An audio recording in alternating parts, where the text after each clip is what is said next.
மக்களே வணக்கம். Welcome back to my channel. இன்றைக்கி என்ன வீடியோன்னு சொல்லிட்டு பார்த்தீங்கன்னா, இன்றைக்கி ரொம்பவே சூப்பரான வீடியோ தான்.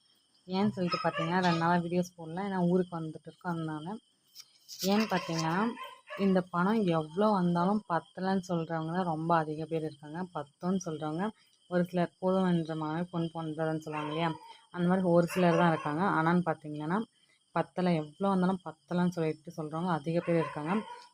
நம்ம எவ்வளோ வந்தாலும் நம்ம செலவை அதிகப்படுத்திட்டு இருக்கோம். இப்போ 10,000 வந்தாலும் குடும்பம் நடத்த முடியும், 1,00,00,000 வந்தாலும் குடும்பம் நடத்த முடியும். அதில் நம்ம எப்படி செலவு பண்ணுறோம், நம்ம மனசு தான் காரணம். அதை பற்றி தான் நான் டீட்டெயிலாக சொல்ல போகிறேன்.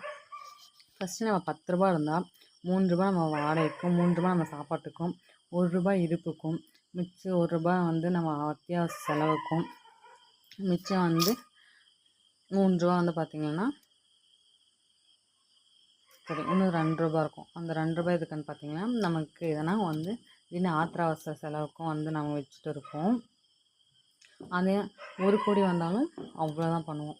ஆனால் பார்த்திங்கன்னா, நம்ம 1,00,00,000 வந்தால் என்ன பண்ணுறோன்னா, இது வாங்கலாம், அது வாங்கலாம், மனம் ஒரு குரங்கு போன்றதுன்னு சொல்லுவாங்க. அந்த மாதிரி அதை வாங்கலாம், இது வாங்கலாம்னு சொல்லிட்டு தோணிகிட்டு இருக்கும். ஆனால் அவ்வளோ தேவை இருக்கிறதும் தேவையில்லாததும் அத்தியாவசியமாக ஆடம்பரமும் ஜாஸ்தி வாங்கிடுவோம். அதனால தான் பார்த்திங்கன்னா எவ்வளோ காசு வந்தாலும் பத்தான்னு சொல்லுவோம். அதே 10,000 இருந்தால் நம்ம ஆடம்பரம் பண்ண மாட்டோம், அத்தியாவசியம் மட்டும் பண்ணிவிட்டு நம்ம கையிருப்புக்கிட்டோம் எதுக்கும் இருக்கட்டும்னு சொல்லிட்டு சேர்த்து வைப்போம். அதனால நமக்கு எவ்வளோ காசு வந்தாலும் எப்போவுமே நம்ம போதும்னு சொல்லிட்டு சொல்ல மாட்டோம். நம்ம இருக்கிறத வச்சு சந்தோஷமாக வாழலாம். பணத்தில் நிம்மதி இருக்காது, ஆனால் பணம் இருந்தால் மரியாதை இருக்கும், நம்ம மனசில் தைரியம் இருக்கும். ஆனால் பணத்தால் சந்தோஷம் வராது அப்படின்னு சொல்லிட்டு நான் நினைக்கிறேன். அதனால் இது இவ்வளோ வருது அவ்வளோ வருதுன்னு சொல்லிட்டு போட்டு புலம்பிட்டே இருக்காதீங்க. உங்கள்கிட்ட எவ்வளோ இருக்கோ அதை வச்சு சந்தோஷப்படுங்க. வாழ்க்கை சந்தோஷமாக இருக்கும்னு சொல்லிட்டு நான் நினைக்கிறேன். இந்த வீடியோ உங்களுக்கு பிடிச்சிருந்துச்சுன்னா லைக் பண்ணுங்கள், ஷேர் பண்ணுங்கள், கமெண்ட் பண்ணுங்கள். மறக்காம நம்ம சேனலை சப்ஸ்கிரைப் பண்ணிக்கோங்க.